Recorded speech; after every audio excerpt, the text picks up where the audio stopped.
Well, hello. My name is Sam Hewson, and thank you for this opportunity to be able to communicate with you.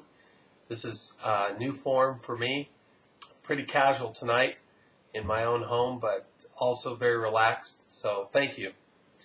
I have the opportunity to explain to you my experience as being an entrepreneur. I came early, right after college, graduating from Arizona State University in 1984. I had a degree in education, coaching. Took that up to Colorado, where I was from, and started a swimming team outside of my curricula, where I was teaching physical education, health, also athletic administration.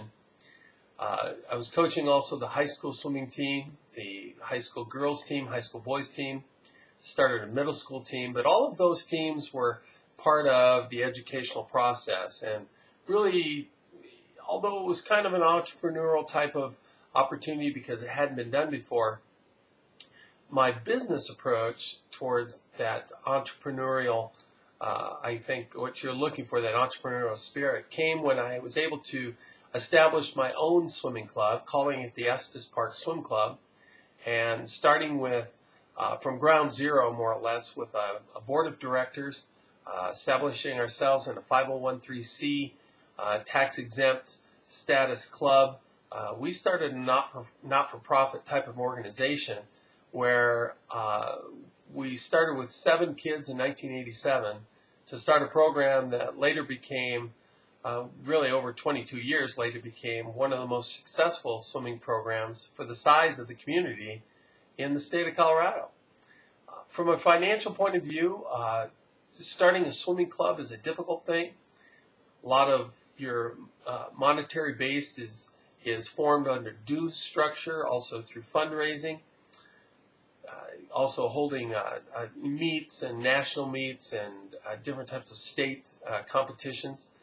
Those are things that take a lot of organization, a lot of time to establish, especially a reputation, to host these types of things. And it didn't come easy, but over time we developed from, again, a team of 7 kids to a strong team of about 130. Now you need to understand, our high school only had 350 kids in a 4-year high school. So you might be able to picture how small we really were. In fact, we were one of the smallest schools in the state of Colorado. Took the pride of saying that no mountain's too high to climb. Kind of being a giant killer, so to speak. We went after the approach of we've got 2 eyes, we've got 2 ears, we're just like anybody else, and we took off with that spirit. The most successful, I think, again, on a business approach, we were very successful. We had a budget of about $95,000 when I was leaving Estes Park on a yearly basis. We paid 6 different coaches to do that, myself as CEO and head coach. I was able to direct that and established that from 1987 all the way up to 2007.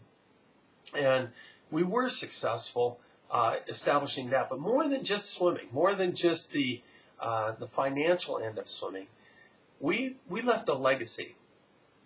What transpired through many years of taking kids from age 6, 7, and 8, all the way through the years up through high school and then into the university setting, into college, some of them going as far as the Olympic trials.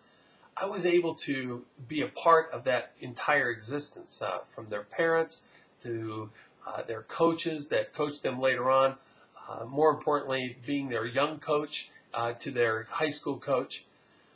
We had really the blessing came in 1997 and 1998 when I had 14 girls that had stayed with the team for all that time. And through hard work, dedication, a lot of sacrifice, going to meets throughout the country, we came together in those 2 years during our high school season to win the state championship back-to-back in the state of Colorado. Now, you might think, well, you know, that's a pretty nice honor. It's a really big feat. It's an even bigger feat when you consider the fact that Colorado at that time only had 1 state championship. That meant that any school in the state, big or small, competed under one roof for 1 weekend to capture the title for the state meet. So here's little old Estes Park. You know, we had about 14, 15 girls. who qualified for the state championship.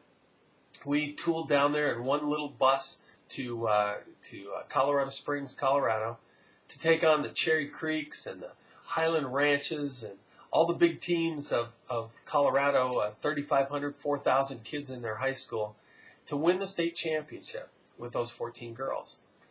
And that legacy started, or rather that achievement started a dynasty that later became a legacy.